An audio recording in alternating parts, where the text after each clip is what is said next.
नमस्कार विद्यार्थी मित्रांनो, माझं नाव सुहास भिसे. स्वागत आहे तुमचं सर्वांचं प्रदा करंट अफेअर्स मराठी या आपल्या मायबोली भाषेतील एज्युकेशनल यूट्यूब चॅनलमध्ये. विद्यार्थी मित्रांनो, आज आहे 29 जून 2026. आजच्या दिवसाचे जेवढेही चालू घडामोडीचे महत्त्वाचे टॉप प्रश्न बनत असतील ते सर्व प्रश्न आपण या व्हिडिओच्या माध्यमातून पाहणार आहोत. तरी सर्वप्रथम आपण जर नवीन असाल, पहिल्यांदा या चॅनलवरील व्हिडिओ पाहत असाल तर चॅनलला या ठिकाणी अवश्य सबस्क्राईब सुद्धा करून घेऊ शकता. ठीक आहे, चला तर मग आपण आजच्या व्हिडिओला सुरुवात करूया. त्या अगोदर कालच्या व्हिडिओमध्ये जो काही शेवटचा प्रश्न विचारला होता त्या प्रश्नाचं उत्तर जाणून घेऊया. काय होता प्रश्न? 2026 मध्ये व्यावसायिक कामकाज सुरू झालेली भारतातील पहिली खाजगी सोन्याची खाण कोठे आहे? तर बऱ्याच विद्यार्थी मित्रांनी अगदी योग्य उत्तर टाईप करून सांगितलं आहे. पर्याय क्रमांक ए, आंध्र प्रदेश हे या प्रश्नाचं योग्य उत्तर असणार आहे. क्लिअर? तर 2026 मध्ये व्यावसायिक कामकाज सुरू झालेली भारतातील पहिली खाजगी सोन्याची खाण प्रायव्हेट गोल्ड माइन बरोबर कुठे आहे? तर आंध्र प्रदेश या राज्याच्या अंतर्गत स्थित आहे. क्लिअर? आता पाहूया विद्यार्थी मित्रांनो प्रश्न क्रमांक पहिला. टोटल संपूर्ण व्हिडिओमध्ये 12 प्रश्न असतील. सुरुवातीपासून शेवटपर्यंत व्हिडिओ प्रामाणिकपणे पाहण्याचा प्रयत्न करा. एक एक प्रश्न महत्त्वाचा आहे. तुम्ही कोणत्याही परीक्षेची तयारी करा. प्रश्न क्रमांक पहिला काय आहे? ऑपरेशन अमिस्ताद नावाचं ऑपरेशन आहे, त्या अंतर्गत कोणत्या देशाला भारतीय मदत पाठवण्यात आलेली आहे? प्रश्न क्रमांक पहिल्याचं योग्य उत्तर आहे पर्याय क्रमांक डी, व्हेनेझुएला नावाचा देश आहे, ज्या देशाच्या अंतर्गत लास्ट वीकमध्ये जवळपास 7.0 पेक्षा जास्त अर्थक्वेक रिस्टर स्केलचा या ठिकाणी अर्थक्वेक आला होता. त्या अर्थक्वेकसाठी मदतीसाठी भारतीय मदत पाठवण्यात आलेली आहे ऑपरेशन अमिस्ताद या ऑपरेशनच्या अंतर्गत. ठीक आहे, पहिलाच प्रश्न आहे एखाद्या ऑपरेशन बद्दल बरोबर. तर अशा प्रकारे बाकीचे वेगवेगळे ऑपरेशन्स होत असतात, त्यांचा पर्पज काय त्याच्यावरती आपण एकदा रिव्हिजन टाकूया. तुम्ही अभ्यास किती करता हे बिलकुल महत्त्वाचं नाहीये, केलेल्या अभ्यासावरती परत किती रिव्हिजन करता हे महत्त्वाचं ठरणार आहे. लिहून घ्या. ऑपरेशन फायर ट्रेल हा ऑपरेशन या ठिकाणी भारतामध्ये चीनी फटाक्यांची बेकायदेशीर तस्करी रोखण्यासाठी करण्यात आला होता. ऑपरेशन मिलाप या अंतर्गत 1303 बेपत्ता व्यक्तींचा शोध घेण्यासाठी हे ऑपरेशन केलं होतं. ऑपरेशन हिमराहत सिक्कीममुळे मुसळधार बर्फवृष्टीमुळे अडकलेल्या पर्यटकांना वाचवण्यासाठी. ऑपरेशन रेजपिल नार्कोटिक्स कंट्रोल ब्युरोद्वारे आंतरराष्ट्रीय कॅप्टागॉन ड्रग्ज तस्करी नेटवर्कच्या विरोधामध्ये. ऑपरेशन शेरूवाली जम्मू काश्मीरमध्ये दहशतवाद्यांचा शोध घेण्यासाठी. ऑपरेशन नसर इराणच्या रडार साइट्सवर इस्रायलने केलेल्या हल्ल्यांना प्रत्युत्तर देण्यासाठी. ऑपरेशन चक्र 6 सीबीआयद्वारे भारतातील डिजिटल अटक फसवणूक नेटवर्कच्या विरोधामध्ये. आणि ऑपरेशन अमिस्ताद भारताने व्हेनेझुएलामध्ये भूकंपादरम्यान या ठिकाणी मदत करण्यासाठी हे ऑपरेशन राबवलेलं आहे बरोबर. ऑपरेशन अमिस्ताद असं या ऑपरेशनचं नाव आहे. पुढचा प्रश्न, प्रश्न क्रमांक दुसरा. ISSF ज्युनियर वर्ल्ड चॅम्पियनशिप 2026 मध्ये भारताने एकूण किती सुवर्ण पदके जिंकलेली आहेत? लक्षात घ्या, कन्फ्युजिंग करणारा प्रश्न आहे. एकूण पदके किती जिंकला आहे असं विचारलं का? नाही, प्रश्न फिरून विचारला एकूण किती सुवर्ण पदके जिंकली आहेत. तर या ठिकाणी लक्षात घ्या पर्याय क्रमांक सी, माफ करा पर्याय क्रमांक डी, एकूण या ठिकाणी 7 सुवर्ण पदके जिंकलेली आहेत. किती? एकूण भारताने 7 सुवर्ण पदके जिंकलेली आहेत. मग तुम्हाला जर असं विचारलं 7 सुवर्ण पदक जिंकली, मग एकूण पदक किती जिंकली? तर एकूण 24 पदके जिंकली, ज्याच्यामध्ये 7 सुवर्ण पदके आहेत, 8 रौप्य पदके आहेत आणि 9 कांस्य पदक आहेत बरोबर. एवढ्या पदकांसकट हे जे काय ISSF ज्युनियर वर्ल्ड चॅम्पियनशिप 2026 झाली नेमबाजीच्या क्षेत्रामध्ये, याच्यामध्ये अव्वल स्थानी आला आहे आपला प्यारा भारत देश. दुसऱ्या क्रमांकावरती आहे इंडिव्हिज्युअल न्यूट्रल ॲथलीट्स आणि तिसऱ्या क्रमांकावरती आहे इटली. या गोष्टी लक्षात ठेवायच्या आहेत.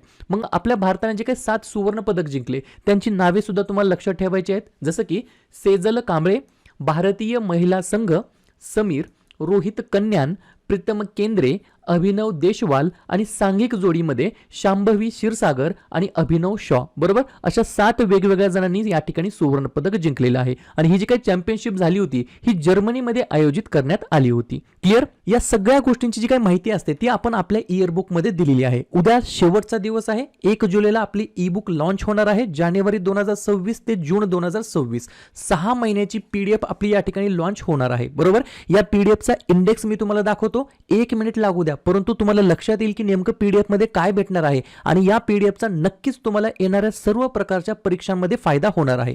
इंडेक्स पाहून या.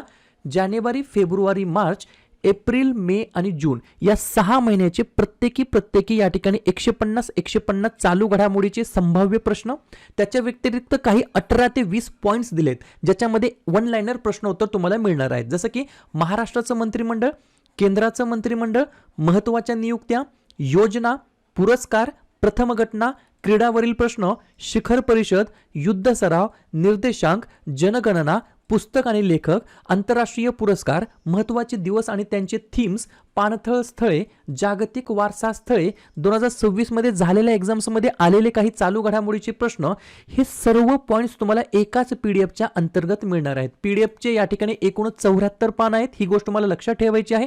2 स्टेपमध्ये तुम्हाला या ठिकाणी प्रोसेस कंप्लीट करायची आहे. व्हिडिओ पॉज करा, मोबाईलमध्ये फोनपे, गुगल पे ओपन करा, हा QR कोड स्कॅन करा, 99 रुपयाचं पेमेंट करा आणि त्याचा जो काही स्क्रीनशॉट आहे हा माझा व्हॉट्सअप नंबर आहे 96 730 58 600. बरोबर. उद्या शेवटचा दिवस आहे. स्क्रीनशॉट पाठवून ठेवा. व्हॉट्सअप ग्रुपला ऍड करून ठेवतो मी आणि 1 जुलैला तुम्हाला पीडीएफ देतो, ज्याची तुम्ही बॅक टू बॅक झेरॉक्स काढून घेऊ शकता. पीडीएफ महत्त्वाची आहे. कसं असतं, तुम्ही वर्षभर 6 महिन्यामध्ये जे अभ्यास करता त्याचं एकंदरीत एकाच पीडीएफ मध्ये परत एकदा रिव्हिजन होत असतं आणि फास्ट रिव्हिजन होत असतं. तुम्हाला वर्षानुवर्ष या ठिकाणी प्रत्येक दिवसाचा अभ्यास करायची गरज नाही. त्याच्यामुळे एका छोट्याशा पीडीएफ मध्ये जेव्हा तुम्ही परत रिव्हिजन मारता तेव्हा त्याचा फायदा तुम्हाला इनडायरेक्टली एक्झाम्स मध्ये होत असतो. 3 नंबरचा प्रश्न लिहून घ्या. कोणत्या देशाच्या guardian of the blue horizon या सर्वोच्च पर्यावरणीय आणि नागरी सन्मानाने सन्मानित करण्यात आलं आहे पंतप्रधान नरेंद्र मोदींना? 3 नंबरच्या प्रश्नाचं योग्य उत्तर आहे पर्याय क्रमांक ए, सेशल्स नावाचा देश आहे. या देशाचा या ठिकाणी guardian of the blue horizon, जो की त्या देशाचा सर्वोच्च पर्यावरणीय आणि नागरी सन्मान आहे. या ठिकाणी या सन्मानाने आपल्या पंतप्रधानांना सन्मानित करण्यात आलं आहे. या ठिकाणी आपल्या पंतप्रधानांचा या ठिकाणी हा 34वा या ठिकाणी आंतरराष्ट्रीय पुरस्कार आहे. ही देखील गोष्ट मला लक्षात ठेवायची आहे. हे 34च्या 34 पुरस्कारांची नावे काय आहेत, कोणत्या देशाकडून मिळालेली आहेत, हे देखील आपण आपल्या पीडीएफ मध्ये समाविष्ट करून दिलेले आहेत. हा त्याचा सॅम्पल फोटो आहे. तुम्ही या ठिकाणी पीडीएफ घेतल्यानंतर तुम्हाला या गोष्टी भेटून जातील. पुढचा प्रश्न, प्रश्न क्रमांक 4, ओपन एआयचे भारताचे व्यवस्थापकीय संचालक म्हणून कोणाची नियुक्ती करण्यात आलेली आहे? 4थ्या नंबरच्या प्रश्नाचं योग्य उत्तर आहे पर्याय क्रमांक ए, प्रभजित सिंग असं त्यांचं नाव आहे. काय नाव आहे? प्रभजित सिंग असं त्यांचं नाव आहे. ओपन एआयचे भारताचे व्यवस्थापकीय संचालक म्हणून यांची नियुक्ती करण्यात आली आहे. प्रश्न आहे एखाद्या नियुक्तीबद्दल, तर लगेच नवनवीन नियुक्त्यांवरती आपण एकदा रिव्हिजन टाकूया. लिहून घ्या. फिक्कीचे नवीन महासचिव अनंत स्वरूप, नॅस्कॉमचे नवीन अध्यक्ष श्रीकांत वेलमक्कन्नी, संरक्षण लेखा नियंत्रक अनुग्रह नारायण दास, बॅडमिंटन वर्ल्ड फेडरेशनच्या परिषदेच्या अध्यक्षपदी PV सिंधू, भारताचे पुढील नवीन CDS NS राजा सुब्रमणी, भारतीय नौदलाचे प्रमुख व्हाईस ॲडमिरल कृष्ण स्वामीनाथन, राष्ट्रीय सुरक्षा परिषद सचिवालयाचे लष्करी सल्लागार राजीव घाई, सेल्युलर ऑपरेटर्स असोसिएशन ऑफ इंडियाचे अध्यक्ष राहुल वत्स, व्हॉट्सअपचे ग्लोबल CEO कुणाल शाह आणि ओपन एआयचे भारताचे व्यवस्थापकीय संचालकपदी प्रभजित सिंग यांची नियुक्ती करण्यात आली आहे.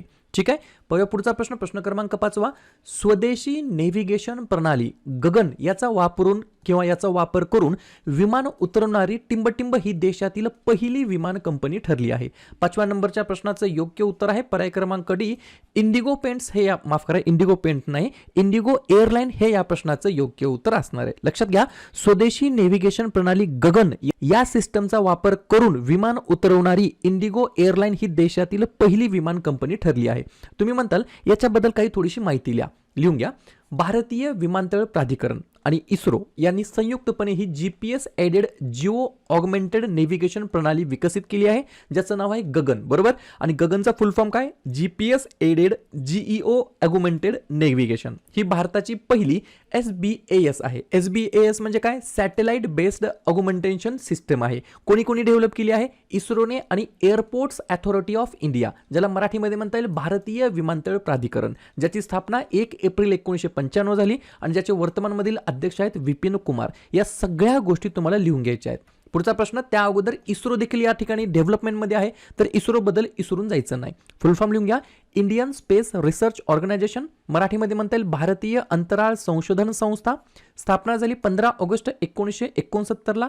संस्थापक आहेत विक्रम साराभाई, अध्यक्ष आहेत व्ही नारायणन, मुख्यालय आहे बेंगलोर या ठिकाणी. पुढचा प्रश्न, प्रश्न क्रमांक 6, पर्यावरण संवर्धनातील योगदानाबद्दल ग्रीन ऑस्कर म्हणून ओळखला जाणारा प्रतिष्ठेचा व्हिटली पुरस्कार 2026 कोणत्या 2 भारतीय महिलांनी जिंकलेला आहे? 6व्या नंबरच्या प्रश्नाचं योग्य उत्तर आहे पर्याय क्रमांक सी वरील दोन्ही. पर्याय क्रमांक ए परवीन शेख आणि पर्याय क्रमांक बी डॉक्टर बरखा सुब्बा या दोघांनी या ठिकाणी व्हिटली पुरस्कार जिंकलेला आहे. हा जो काही व्हिटली पुरस्कार आहे याला या ठिकाणी पर्यावरण संवर्धनातील योगदानासाठी ग्रीन ऑस्कर या नावाने देखील ओळखलं जातं. या दोघांचं योगदान काय ते लिहून घ्या. परवीन शेख यांचं योगदान काय तर स्थानिक लोकांच्या मदतीने त्यांनी नदीकाठच्या वाळूच्या पट्ट्यांवरती पक्ष्यांचे घरट्यांचे लक्षण केले, ज्यामुळे या पक्ष्यांची संख्या वाढण्यासाठी मोठी मदत झाली. आणि डॉक्टर बरखा सुब्बा यांचं काय योगदान तर लिहून घ्या. लुप्तप्राय उभयचर प्रजाती आणि त्यांच्या जे काही अधिवासाचं रक्षण आहे ते करण्यासाठी त्यांनी स्थानिक समुदायाच्या नेतृत्वाखालील पहिलीच चळवळ उभी केली आहे. या दोघांच्या योगदानासाठी यांना व्हिटली पुरस्कार 2026 ने सन्मानित करण्यात आला आहे. पुढचा प्रश्न प्रश्न क्रमांक 7 जून 2026 मध्ये सुरू झालेला अंबाबाई मंदिर विकास प्रकल्प महाराष्ट्रातील कोणत्या प्रसिद्ध मंदिराशी संबंधित आहे. 7व्या नंबरच्या प्रश्नाचं योग्य उत्तर आहे पर्याय क्रमांक बी प्रश्नातच उत्तर आहे श्री करवीर निवासनी महालक्ष्मी मंदिर, ज्याला आपण अंबाबाई मंदिर म्हणून देखील ओळखलं जातं. आपल्या महाराष्ट्रातील कोल्हापूर या ठिकाणी हे स्थित आहे. याच्या मागचं उद्दिष्ट काय ते लिहून घ्या. मंदिराचं जतन, संवर्धन आणि भाविकांसाठी जागतिक दर्जाच्या सुविधा पुरवणे या उद्देशाने हा अंबाबाई मंदिर विकास प्रकल्प सुरू करण्यात आला आहे महाराष्ट्र राज्याच्या अंतर्गत कोल्हापूरच्या अंतर्गत अंबाबाई मंदिरामध्ये. क्लिअर. महाराष्ट्र आपल्या राज्याची स्थापना 1 मे 1960 ला झाली. मुख्यमंत्री आहेत देवेंद्र फडणवीस, राज्यपाल आहेत जिष्णू देव वर्मा, राजधानी आहे मुंबई. 3 महत्वाचे राष्ट्रीय उद्यान चांदोली, संजय गांधी, ताडोबा आणि 4 महत्वाचे धरण उजनी, पवना, जायकवाडी आणि कोयना. पुढचा प्रश्न प्रश्न क्रमांक 8 उत्तर प्रदेशचे मुख्यमंत्री किंवा उत्तर प्रदेशमध्ये मुख्यमंत्री कन्या सुमंगला योजना अंतर्गत पात्र मुलीला देण्यात येणारी एकूण आर्थिक मदत 15,000 वरून किती हजार करण्यात आली आहे तर 15,000 या ठिकाणी 25,000 करण्यात आली आहे. ही जी काही रक्कम आहे ती वेगवेगळ्या टप्प्यांमध्ये या ठिकाणी डीबीटी द्वारे जमा केली जाते. डीबीटी म्हणजे काय डायरेक्ट बेनिफिशरी ट्रान्सफर, ज्याला म्हणता येईल थेट बँकेच्या खात्यामध्ये पैसे जमा करणे. जेव्हा मुलीचा जन्म होतो तेव्हा जन्म झाल्या 5,000 रुपये, पहिल्या वर्षानंतर 2,000 रुपये, पहिलीला आणि 6वीला दोन्ही टप्प्यामध्ये 3,000 रुपये, 9वीला गेल्यास 5,000 रुपये, 10वी किंवा 12वी झाल्यानंतर 7,000 रुपये, अशा प्रकारे जन्मापासून उच्च शिक्षणापर्यंत एकूण 25,000 रुपये या ठिकाणी फंडिंग देण्यात येणार आहे गर्ल चाइल्डचा बर्थ झाल्यानंतर उत्तर प्रदेश सरकारच्या अंतर्गत. क्लिअर. म्हणजे उत्तर प्रदेश राज्याच्या अंतर्गत. ठीक आहे. पुढचा प्रश्न प्रश्न क्रमांक 9 पंतप्रधान नरेंद्र मोदी यांनी राष्ट्रपती द्रौपदी मुर्मू यांच्या मूळ गावी एका आंतरराष्ट्रीय दर्जाच्या क्रीडा स्टेडियमचे उद्घाटन केले आहे. तर हे स्टेडियम ओडिसाच्या कोणत्या जिल्ह्याअंतर्गत आहे. 9व्या प्रश्नाचं योग्य उत्तर आहे पर्याय क्रमांक सी मयूरभंज नावाचे एक डिस्ट्रिक्ट आहे ओडिसा राज्याच्या अंतर्गत. त्या ठिकाणी पंतप्रधान नरेंद्र मोदी यांनी या ठिकाणी द्रौपदी मुर्मू यांच्या मूळ गावी एका आंतरराष्ट्रीय दर्जाच्या क्रीडा स्टेडियमचे नुकतंच इनॉग्रेशन केलं आहे. ओडिसा स्थापना 1 एप्रिल 1936, मुख्यमंत्री मोहन चरण माझी, राज्यपाल हरिबाबू कंबपती, राजधानी भुवनेश्वर. 3 महत्वाचे राष्ट्रीय उद्यान भितरकनिका, सिमिलीपाल, नंदनकनन आणि 4 महत्वाचे धरण हिराकूड, मंदिरा, काला आणि इंद्रावती. पुढचा प्रश्न प्रश्न क्रमांक 10 भारत सरकारने केंद्रीय अर्थसंकल्प 2026-27 अंतर्गत किती नवीन bullet train high speed railway कॉरिडॉरची घोषणा केलेली आहे तर पर्याय क्रमांक सी 7 नवीन बुलेट ट्रेनची या ठिकाणी घोषणा केलेली आहे. पुढचा प्रश्न भारतातील कोणत्या प्रसिद्ध मठामध्ये दरवर्षी हेमिस उत्सव या ठिकाणी साजरा केला जात असतो. 11व्या नंबरच्या प्रश्नाचं योग्य उत्तर आहे पर्याय क्रमांक बी लद्दाख हे या प्रश्नाचं योग्य उत्तर असणार आहे. या उत्सवाचा उद्देश काय असतो तर हा उत्सव तिबेटी बौद्ध धर्माचे संस्थापक गुरु पद्मसंभव म्हणजेच काय गुरु रिनपोचे यांच्या जयंतीनिमित्त या ठिकाणी साजरा केला जात असतो. कुठे लद्दाख या ठिकाणी. आठवते लद्दाख अगोदर एक जम्मू आणि काश्मीर राज्याचा एक भाग होता.